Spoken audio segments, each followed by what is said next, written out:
What's up everyone and welcome back to the MMA Zone. Today let's get started with Justin Gaethje reveals sad news. After losing to both Khabib Nurmagomedov and Charles Oliveira in undisputed title fights, the expectation is that a loss for Justin Gaethje in another title fight could spell the end of his career. While the highlight was hoping to fight Islam Makhachev in his next fight, Gaethje will now look to defend the BMF title against Max Holloway at UFC 300, with Dana White indicating that the upcoming Charles Oliveira versus Arman Tsarukyan fight will be a title eliminator. The highlight could potentially have to wait for the winner to fight Makhachev before getting his potential crack at the title. As he indicated in a recent interview with ESPN's Brett Okamoto, Gaethje believes that a loss to Holloway could potentially spell the end of his career. In those fights, I was, I was down in my basement, running on the treadmill, sitting in the sauna, because I knew that if I lost this fight, it was over. And to these guys, and the way that you lose to these guys, it was absolutely over. And there's only one way I lose. I don't lose another way. That's how I go out. And so I knew that, so that was scary, especially coming off the losses, especially having to come back, coming off the loss in the Oliveira fight. Those two fights were huge, and this is just as big. If I lose this fight, it's probably over as well. While Gaethje knows that the stakes are high, should he emerge victorious from the fight with Holloway, he will most certainly compete for the belt in his next bout. Next up, let's take a look at Conor McGregor fires back at Michael Chandler. Both Michael Chandler and Conor McGregor have continued to tease fans with a potential UFC 300 fight this week. After talk of the two fighting shifted to the summer, thanks to McGregor's New Year's announcement, hope for a clash in April was recently reignited on social media. In a separate post on social media this week, Chandler wrote, "I get it, he's coming off an injury." So that said, now that Notorious MMA is healthy, the question is, why wouldn't it be UFC 300? It's been 2.5 years. Get off the yacht, kid. The former champ was quick to respond, simply writing, "Yacht has gym." Despite it being clear that both fighters are eager to compete against one another, it's unclear just when a fight between the two will take place. While McGregor indicated that they would compete over the summer, Dana White made it clear that nothing has been finalized just yet. The way Chandler sees things, despite frustrations, this past year has allowed him to not only heal up his body, but also enjoy time with his family after spending so many years in the gym preparing for fights. As he indicated in an interview with MMA Fighting, "I'm not an idle hands kind of guy. You put me on ice for a year, I'm not going to just be sitting on my hands. So we've continued to work on my body, my mind, and my soul, and my spirit as an athlete. Yeah, we didn't win any fights. We didn't get our hand raised. Heck, we didn't even make any fight paychecks. But I've been blessed with great people around me and a great passion for life. This last year has exacerbated that. This hiatus has been well needed." With plenty of questions and still few answers, it's anyone's guess when the two will finally meet inside the octagon. Next up, let's take a look at Shan Strickland accused of trying to hurt sparring partner. Shan Strickland simply loves fighting. Whether he's headlining a pay-per-view card, competing at the Apex, or simply throwing down in the gym, the former middleweight champ loves a good scrap. As longtime commentator Joe Rogan has claimed, Strickland spars more than any other fighter on the roster. However, he manages to get hit less than his peers. According to Luke Rockhold, during a trip to the Ruka gym in Costa Mesa, Strickland went unnecessarily hard on one of his training partners. During a recent episode of the Jackson podcast, Rockhold opened up on the run-in he had with Strickland. He's that guy that just doesn't care. He'll try to kill you. Ooh. Shan Strickland walked into Ruka one time and he was such a loudmouth idiot. I was like, who the fuck is this guy? I was so hungover. I was so annoyed. I was like, I'm gonna get on and spar with this guy. And I was like, I can't even take it. But I've seen him he'd hurt a guy in the gym, and he'd hurt a guy with a head kick. There's 30 seconds left in the round. The kid's done. Show yourself as a fucking man and step up and try to just finish the round rather than just go back to the well and knock him out. So. Right. Rockhold, of course, isn't the only one to dislike Strickland. During UFC 297 Fight Week, the outspoken and oftentimes controversial middleweight ruffled feathers with comments he made. According to Dana White, while he doesn't agree with many of the things Strickland says, the former champion is free to speak his mind. He spoke during a recent appearance on the Truth podcast. And people get pissed off, people get offended, people get this and that. We just had it happen with Shan Strickland. I don't know if you saw this up in Canada. No. We're up in Canada. Shan Strickland said a lot of things. I don't agree with 95% of what this guy says, but it's his right to say it. And if you don't like it, tune in on Saturday night. He's going to be getting punched in the face. While it's unclear when Strickland will return to action, the former champ hasn't shied away from his controversial rhetoric in the wake of his latest loss. Now, let's shift gears and take a look at Jamal Hill furious with UFC rankings. Although Jamal Hill still remains the #1 contender at light heavyweight, the former champion feels as though his short-lived reign as a champion was disrespected by the UFC. After seeing fighters like Dricus du Plessis, Alexander Pantoja, and Sugar Sean O'Malley all quickly land in the top 10 of the UFC's pound-for-pound rankings following their championship victories, Jamal Hill took aim at the UFC during a recent episode of the Overdogs podcast.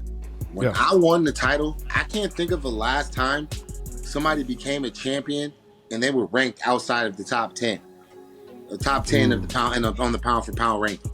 Go look at anybody else that's won a title. Sean O'Malley. Doesn't matter who it is. You know what I'm saying? Yeah. They were put in the top 10. Pantoja, they were all put in the top 10. You know what I mean? Because if you win the title, you're already the top 8 of a weight class, right? Yeah. They never put me above 12. Even now, right? Yuri is still on the pound for pound list. I was taken off the pound for pound list, which is cool, but it's just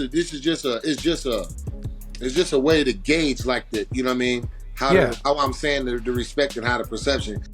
So far, there's been little word on when Hill will return to action. After tearing his Achilles tendon, the former champ is expected to return before the end of the year to compete against Alex Pereira for the belt. With a win, Sweet Dreams would likely land himself right back on the pound-for-pound list, given how many non-champions currently sit on the list. Next, let's take a look at Aljamain Sterling reveals plans after UFC 300. Heading into his featherweight debut at UFC 300, former bantamweight champion Aljamain Sterling is well aware of the fact that Alexander Volkanovski has already cleared out much of the division's top contenders. Should Volkanovski manage to pick up a victory in his upcoming UFC 298 bout with Ilia Topuria, and Sterling pick up a dominant win over Calvin Kattar at UFC 300, the former bantamweight champion believes he'll be in a position to call for a title shot.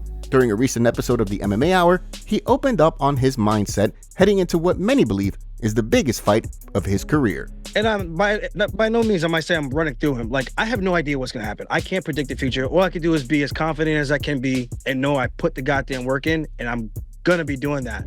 But I know if I beat him the way that I think I'm capable of doing, I think I'm right next in line for a title shot. I don't think that's too far-fetched of a thing. I mean, you look at the guys at the top that already fought for the belt. If Volkanovski wins again, I think the door is wide open.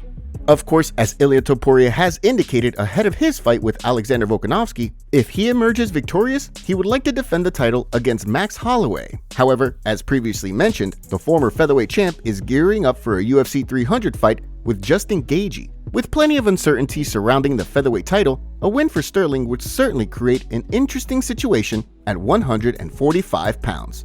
Next, let's take a look at Sean O'Malley breaks silence on training camp. Bantamweight champion Sugar Sean O'Malley is currently gearing up for what many consider to be the biggest fight of his career. In addition to being the first title defense for O'Malley, the fight will also give the champion an opportunity to avenge the only loss of his career. With the UFC 299 card in March right around the corner, the MMA community is eager to see how things play out. Speaking in a recent episode of the Timbo Sugar Show, O'Malley opened up on his preparation for the bout.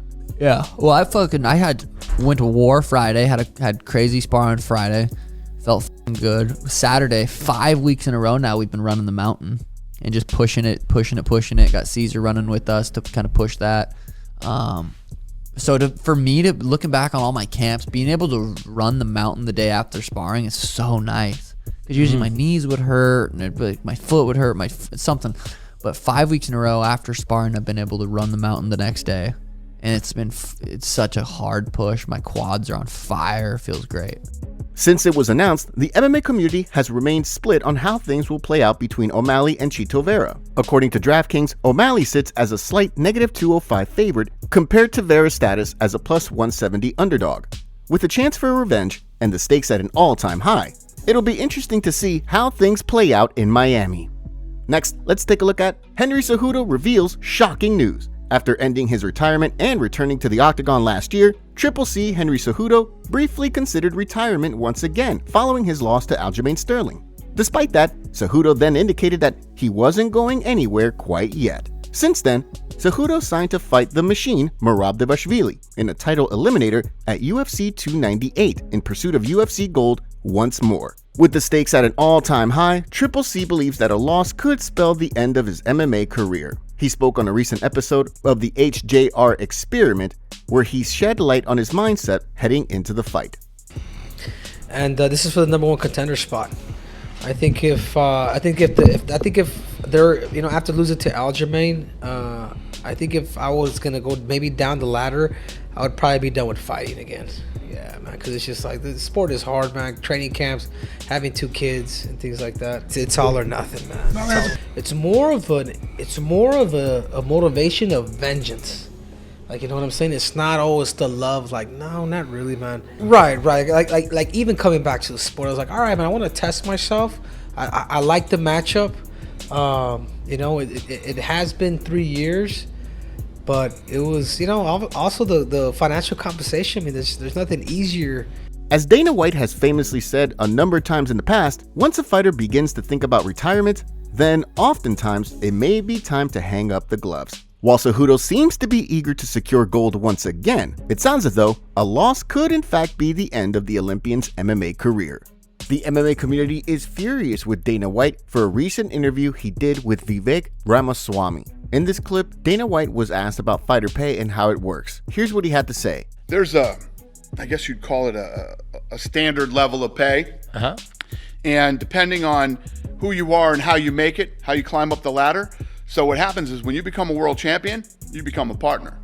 Okay. So when you got the belt, you share in the pay-per-view revenue. Once you win the title, you become a partner. I don't know if there's another professional sport that I think actually does that. And whoever is the champion in boxing, you get the lion's share of the revenue. Here, it's dispersed across everybody. We got a guy right now who's 49 years old. No, I'm sorry, 40 years old. And he's on this hot streak, man. And his name's Jim Miller. Okay. And he's been around forever. He's been around since like we bought the company. And he's still fighting. And he's on this hot streak right now. He's going to fight on UFC 300. And this is a guy who's been, you know, I guess you could call him a journeyman in boxing, right? Okay. If you ask most people, they wouldn't know who Jim Miller is. And the guy's made millions of dollars. Good for him doing this. 100%. And he participates as a partner? No. He's not even in that level. He's never made it to that level. And he's already and still will take millions from doing it. So the money is dispersed. Yeah. Guys that would be considered journeymen in boxing never make that kind of money, ever. Yeah. What do you think is different about this? It's more that it's not a one-time deal. It's the fact that it keeps going. No, it's because what we do is we focus on building great fights with great fighters. Yeah. And if you can stay here for a certain amount of time, you make really good money, you know? You can support your family, you can pay your house off, you can, you know, you're not going to be, you know, you're not going to have 30, 40 million dollars, but you'll have 6, 7, 8 million. And for people who, many of whom may not have had that path. And most people wouldn't even know who he was. Yeah. Here's how the community reacted. This guy, Jim Miller, has fought over 40 times in the UFC and has made millions. 2 million over 40 fights equals 50K. Tried so hard not to call it a pyramid at the beginning, ha ha ha. I've got this guy, he's 75 years old, been working for me for 50 years. The guy has made millions of dollars. 2 million over 50 years equals 40K per year. Acting like champ getting $1 to $5 of a $80 pay-per-view is a good deal, lol. He did a fantastic job not answering the question, and the host is too stupid to follow up on anything properly, so he just let all the dumb shit slide. Football doesn't, basketball doesn't. Average NFL paycheck, 2.8 million. Average NBA paycheck, 9.7 million. Average UFC paycheck, 146K. Dana is reported to clear about 20 mil per year. Happy to stand corrected on that. Top comments. Bro, the way the heavyweight belt has been put on hold since John won the belt, at least Jamal and Yuri had the decency to give up the belt to recover and not hold off the division. Hamza wanting to fight everyone but not wanting to fight anyone. I feel bad for Aspinall. The prime of his career will be wasted away in the shadows of 2 over-the-hill former champions that won't just let go. Hamza is a good fight and made a solid impact on joining the UFC. I believe the issue fans have is Hamza was fighting regularly, but recently less active and not making weight, switching divisions and calling people out with no outcomes. Also, his previous 2 fights have been close, which combined with my points makes him less interesting. Make sure to leave a comment and you might get featured in our next video. Thanks for watching. If you enjoyed, make sure to subscribe and turn on notifications to never miss any MMA news. Check out our video from yesterday if you missed it. See you tomorrow.